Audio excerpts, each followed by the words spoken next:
Greetings, everyone, and welcome to our financial resilience edition of Power Thinking. Uh, this is where we help you to build these essential skills of resilience. This is our Power Thinking training call, Rejuvenating Your Amazing Mind for February 2026, our first Wednesday in the month of February. As usual, it is moving fast, and I'm glad that you decided to, just take that 30 minutes, that time out to invest, plug in with us, and get another dose of resilience and empower thinking. Of course, our goal here in our 7:30 a.m. edition, of course, I'm your moderator, Stanley Green, is to help you build these absolutely essential skills of resilience for those tough times. And it's not a question of when or if we're going to have a challenging time. It is a question of when, and it can happen at any time. Every day there's something that's going on that people get stressed about, they get anxious about. And our goal is to help you to eliminate those negative emotions, uh, put you in a position where you can move past these adversities much, much faster. So again, appreciate each and every one of you for being with us. We already have folks who are on the line in queue. I see Leslie Flowers. Anyone else, hit that star six. We'd love to get your comments around our focus for the day, which is financial resilience in 2026. Tackling debt, tackling you know how to get moving with our savings, but most importantly, how to change our mindset and help and equip you to help others to change their mindset so they don't put themselves in a bad position to begin with. So hit that star six if you're on our phone lines. If you're joining us on LinkedIn, feel free to write in a comment or question, and we'll answer. So I do want to introduce you to our coach, Carrie Willis, and Coach Willis is Coach Carrie is a brand new Power Thinking user, and it came out as a result of our one-on-ones of 15 minutes, and we talked, and she joined us immediately, and I said, look, we'll get you on to talk about finances. This is what this is all about. It is about all of us. Each one of you are helping other people, and I consider what we do at Power Thinking helping the helpers to get stronger and to move forward. So today we focus on finances. It's a perfect time because it's still the beginning of the year. Many folks just a couple of months ago, actually a little over a month ago, were spending a lot more money than they could afford to spend, and they were using credit cards because they were caught up in the Christmas spirit, so to speak. And the question is, how do we make sure that we can bounce back? Because now there's a setback. People are in debt or are in more debt. They may have already been in credit card debt, and they've only compounded that. So how do we get out of it? And how do we ensure that we don't put ourselves in this position going forward? So, Coach Carrie, thank you for joining us. Really happy that you're here and for being part of the Power Thinking Corp family now. Welcome. Thank you. I'm super excited to be here. I'm looking forward to having this conversation today. Fantastic, fantastic. So, start with the seven inner strengths, folks, of resilience. We typically go through them in the seven skills, and I want Coach Carrie to comment on resilience and what we deal with and how it relates to finances and what she does, to help people, bounce back from those tough times and position themselves so they don't have major challenges financially. So we have the seven inner strengths are emotion regulation, the ability to stay calm under pressure. Think about that as it relates to finances. And then impulse control, the ability not to say or do the first thing that comes to mind. And we're bombarded with advertising that tells us you got to buy this, you got to have that. It's going to improve your life. And then there's empathy, there's self-efficacy, the belief that you have control over your ability to succeed.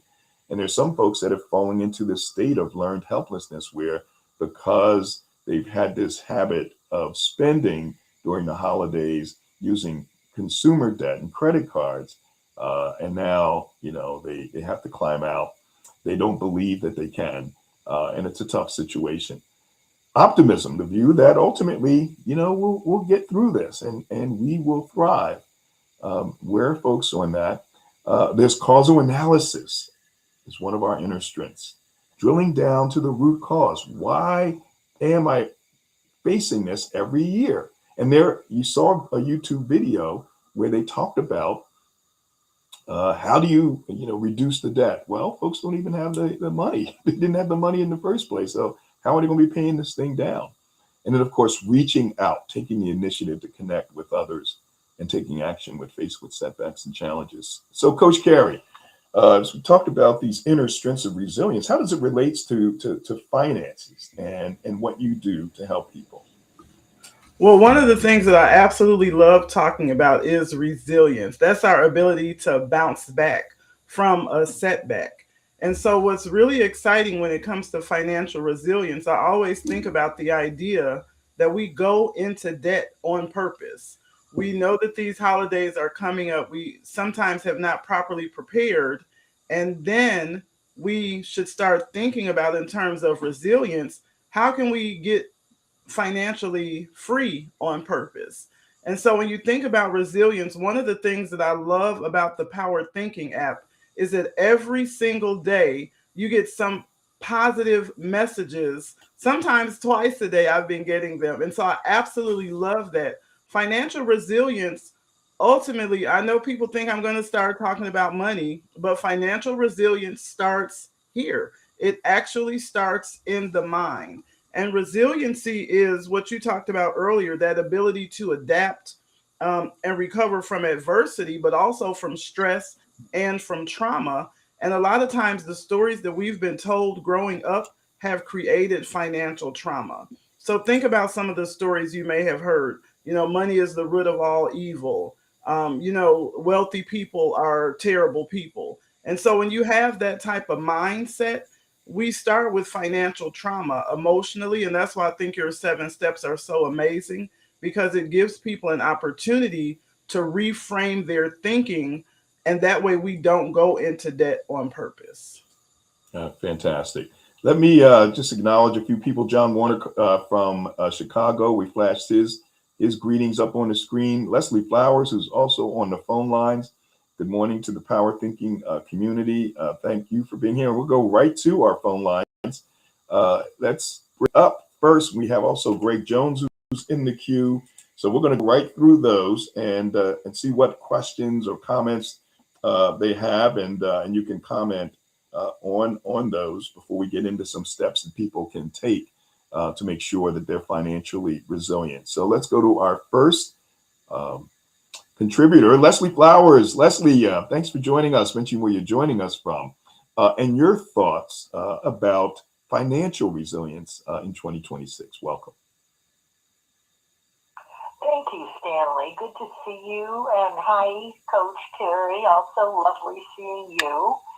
I wanted to say that hello to everybody, and that I thought that the video this morning that you send out each week was excellent about different ways to manage our money, if you will. And I wanted to share one thing that I did a couple of years ago that just rocked my world financially. Now, I'm a little embarrassed to say this, okay? But, vulnerability and all that, I may not be the only one. So as a baby boomer, the husband did most of the financial work. And I was married for over 33 years. So I never learned or really paid much attention. And then when my marriage broke up over the last 25 years, well, actually about 4 or 5 years ago, I hired a business coach, and she made me do a profit and loss. And all of a sudden, and we're looking at all my monthly automatics. So you remember all those programs that you had to have, right? You had to have Animoto, and it was a small fee. So there are all these subscriptions that I had forgotten about. And at one time, they were very important. And because I was not paying any attention and just kind of robbing Peter to pay Paul, I live okay, don't get me wrong, right? But it was $500 a month that I could remove. It blew me away. And of course, I could have done that years before. So maybe that's a really cool place to start, because if you've been online as long as I have, then you bought all these programs, and it's only $6 or $10 or $12 a month. You know, it adds up. So I felt refreshed, and I just wanted to offer that in case someone hasn't done that, and wonder what you think about that, Coach Carey. All right. Thank you, Leslie. Very good comments and question. Coach Carey. I think that it's amazing that you are willing to be so transparent, because you're absolutely right. What you're saying is definitely going to help other people. I too looked at all of the subscriptions that I had, and mine wasn't quite $500, but it was quite a bit of money. And that's one of the ways that you can start looking for money that you can allocate to other areas, is by checking your subscriptions. I remember when I did my one-on-one with Stanley, we talked about that. Do you have to have all of the different television programs? Sometimes people have 7 to 10 different subscriptions when maybe you can narrow it down to 1 or 2. And that's one of the things that I do when I coach people, is we look intensively at your budget to make sure that the money that you're spending is being allocated in the right area. So I absolutely love that question, Miss Leslie. Yeah, and that's a great area to look at. And also, you know, not just the subscription, like streaming services and so forth, but things that we take for granted, like our utilities, our telephone, and our cable, right? There are ways, because there's competition out there, that we can reduce those costs significantly. Isn't that right, Coach? That is absolutely correct. There are so many ways to reduce cost when it comes to utilities and when it comes to other things in life. I'm glad that you brought up utilities and phones, because one of the things that I used to do was pay a cell phone bill. It was about $400 a month between my son, myself, the watches, the tablets. Right now, I don't have a phone bill at all, because there are free telephone services that you can use. And so I eliminated a $400 bill, which gave me $400 that I can invest somewhere else. But there's also things like the coffees. You know, I love a great cup of coffee in the morning, but there are times when you can splurge and put that in your budget, where you're buying maybe a $4 or $5 cup of coffee. And then there are also times where you can get a container of coffee for $4 or $5 that might last you a month or two. And so it's just looking at the things that you want in your life and making sure that you allocate for fun, and then making sure that you're allocating for responsible spending as well. Great question. Fantastic. And there's the real big issue of women who, you know, have husbands or significant other, or male, who they'll defer to in terms of the budget and spending and so forth. And then when that person's gone, then they feel helpless. How do you address that for women? So one of the things that I pride myself in doing, if there's a couple, is meeting with the couple at the same time. But in Mhm. the event that there's a separation or there's a loss and the person has not been involved in finances for a long time, that's why I love offering free financial education sessions. So all of my educational services are complimentary or free of charge to the community. And so when it comes to women, when it comes to men, when it comes to people who are, you know, recently separated, whether it's through divorce or through a loss of life, making sure that you stay on track financially is really important. Statistically, women who lose a partner usually go into financial troubles in less than 12 months. And so it's really Mm. important that you reach out to somebody right away to make sure that you learn about finances. Yeah, great.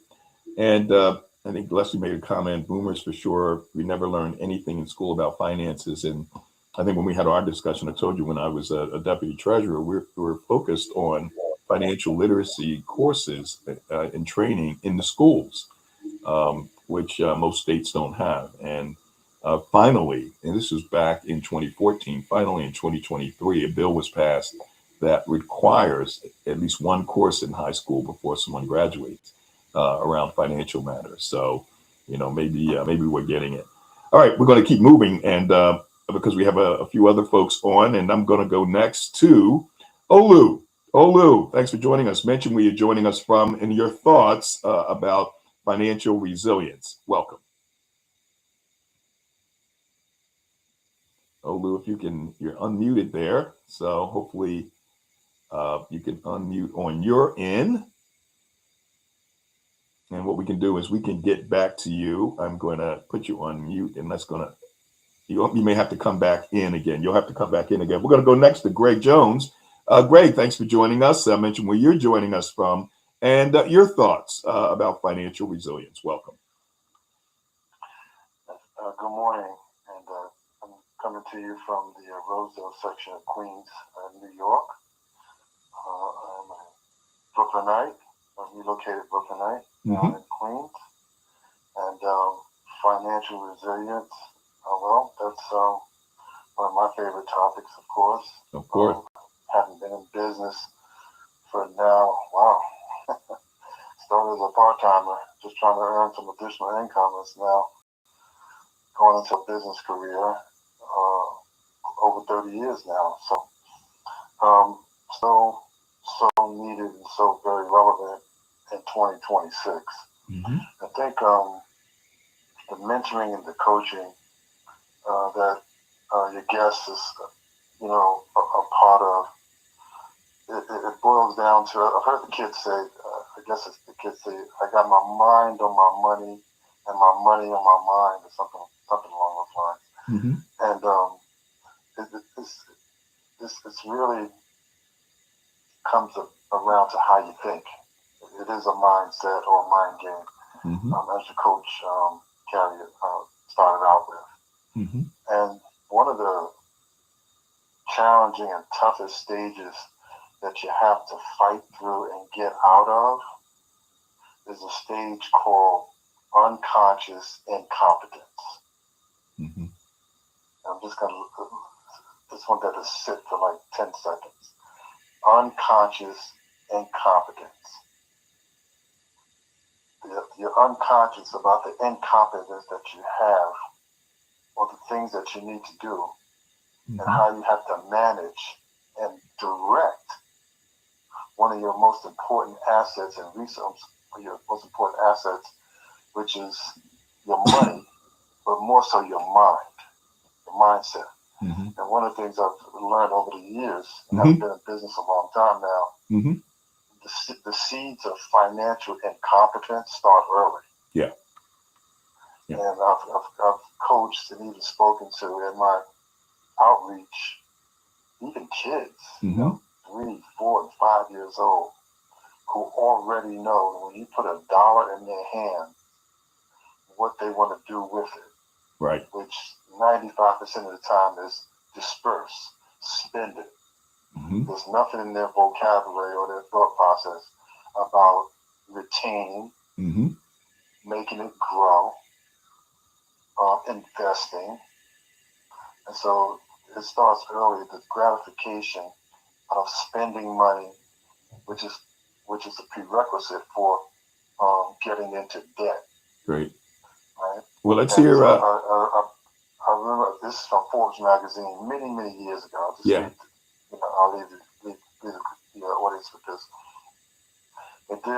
They interviewed 400 individuals who are the billionaire list, right? And they asked them, okay, you became a billionaire. What were the first 2 or 3 steps that you took to start your way on becoming what ultimately led you to becoming a billionaire? They said, 75% of them said, number 1, I made sure every month I paid myself first. Secondly, I established a plan of action to become completely debt free, including pay off my personal home. Mm-hmm. Those are the first 2 to 3 steps. Yep. From individuals who became billionaires. Pay off your personal debt, especially your home. Yep. One of my mentors, he mentioned this on Saturday on a podcast. He said he lived in a very elusive and exclusive area in the Beverly Hills section of California. Yep. He said my neighbors, these are homes $3, $4, $5 million. He said my neighbors were, because they were refinancing their home, they were buying cars, they were doing all kind of renovations to his house, their house. Yep. He said what he was doing, what him and his wife were doing. Yeah. He said we were paying down the mortgage. There you go. Well, let's wrap it. Down. Let's wrap it there so that we can get Coach Carey's comments. Sure. Yep. Great. Thank you very much, man. Great stuff. And we'll have to get you up here as a co-host. Let me know when you'd like to do that, within the next couple of months. And Coach Carey, your thoughts? I think that the point made in terms of children was absolutely correct, because any type of education that's going to benefit us in the long run, the sooner that we can start, the better. I think that the mindset is so important when you're looking at financial resilience, because there are different levels of awareness. There's a book that Steve Siebold wrote. His name is Steve Siebold. I like to say Siebold, but there's a book called 177 Mental Toughness Secrets of the World Class. And one of the things that he talks about is the 5 levels of awareness. So that's exactly what was just being spoken about. And so there's the poverty class consciousness, and then there's the working class consciousness and the middle class consciousness. And when I was middle class, I was like, I've made it. I did not know there were 2 more levels. And so there's also the upper class level of consciousness, and then the world class level of consciousness, or world class awareness. But if you want to be financially resilient, I'm going to say it again, it goes back to mindset. So reading that book, and then there's another book that I absolutely love by T. Harv Eker, Secrets of the Millionaire Mind. And one of the things that he has you to do in this book is to put your hand on your forehead and say, I have a millionaire mind.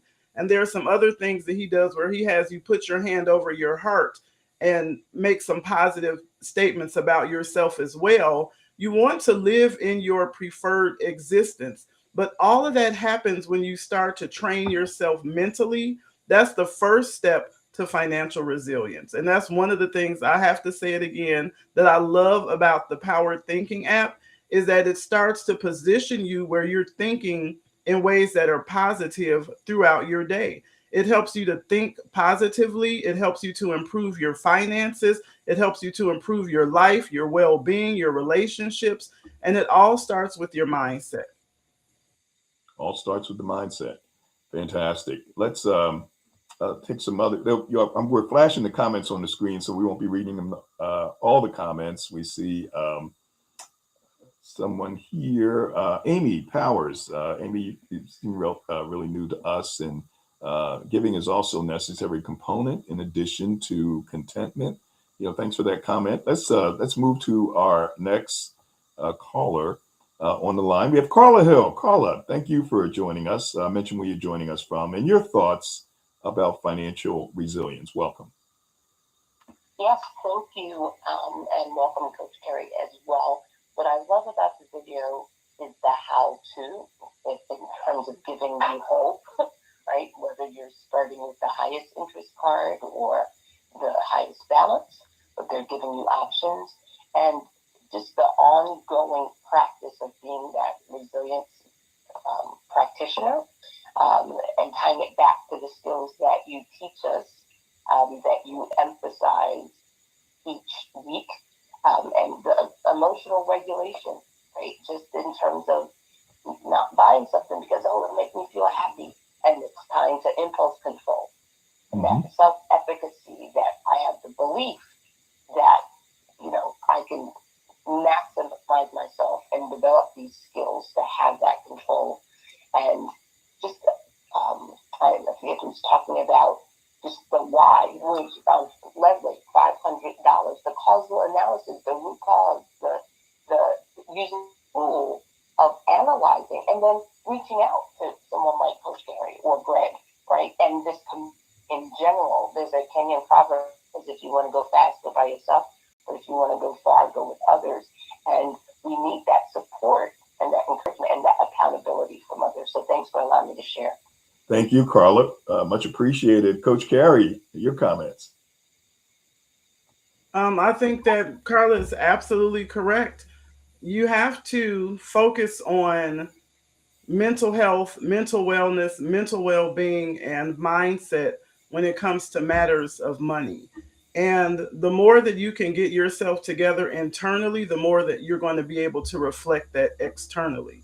And so it's really important to make sure that your training grounds, when you go to the gym to exercise because you want to be healthy, it's the same thing when it comes to your mindset, is that you have to do that repetition, and it has to be ongoing. It has to be consistent. And it's really not something that you have to do alone. So I love the organization that Carla spoke of and the work that she's doing, because it really is about partnership. Yeah, great. So why don't we just kind of wrap it up in terms of, the most important, maybe the top 3 things that people should be doing as it relates to their finances in 2026, Coach? I think the top 3 things, first of all, is connecting with a financial coach. Doesn't have to be me, but you definitely want to connect with a financial coach to look at where is your money actually going. You should be doing something that we call a financial needs analysis. I do those complimentary. The second thing that you should be doing is making a list of where your money is being spent. You want to document those things. You actually want to write it down. You don't want it to be something that you're guessing about, because when you know where your money is going, you really should be telling your dollars what to do. I like to use the phrase that each one of my dollars is a soldier in the war against poverty. And so you have to tell your dollars what to do, because the job of money is to make more money. And so if your money doesn't know what to do, that's how we sometimes can get into debt. And to avoid getting into debt, the third thing that we can do is absolutely plan.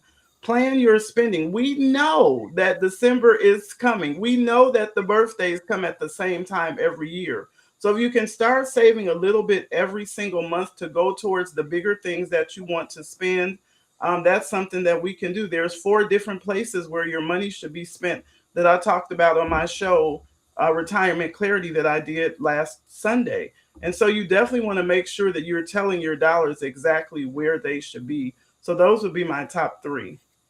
Fantastic. And Coach, with another minute, tell folks how they can get in touch with you. Certainly on the app, you've left some information there in the My Chat section, and other ways that they can get in touch with you as well. So my handle on all social media platforms, including my website, is Great Finances. That's GR, the number 8, and finances with the letter S at the end. So it's Great Finances. You can find me on Facebook, TikTok, Instagram, LinkedIn, and of course, you can find me on the Power Thinking app as well. Fantastic. And Coach, thank you for the comments about the app, and you're spot on. This is very different than what we've done in the past, in that now we have an app where we can send, what I would call these micro trainings, micro boosts, so that instead of just one during the course of the day, it could be 2, 3. And the idea is that we have these thought busters that can disrupt the negative thoughts and continue to build on the positives and the skills and the strengths that we share with you on an ongoing basis. So I want to thank each and every one of you for being with us. Coach Carey, a special thanks to you for joining our community and for contributing right off the bat. Those of you who have been with us for a while, this is your opportunity to step up. We'd love to have you as a co-host. You've been with this community for quite some time and have been content with listening and maybe contributing from time to time. But let's step up to the stage. We're across 5 platforms, and we are educating folks around the world. So let's go back into our audience, and I want to give a special thank you to folks who I haven't acknowledged early on. Farrell Dove, and Farrell, I'm seeing your TikToks come up. You're doing a great job, and the folks are loving what you do. Keep up the great work. Margaret Golding, good to see you as well. Peg Kowalski, great to see you, and all the others I acknowledged earlier. Thank you for joining us. Make it a fantastic day. We'll have Coach Carey back on this evening. Take care. Have a great one, everybody. We will see you then. Let's make sure we close that out, and then we'll go back to our platforms here. And I want to thank you all for being with us on the LinkedIn, on Facebook, on YouTube, on X, on Twitch. Coach Carey, special thanks to you as well. Great information. We'll see you again at 9:30 p.m. this evening. Make it a great day, everyone. Take care.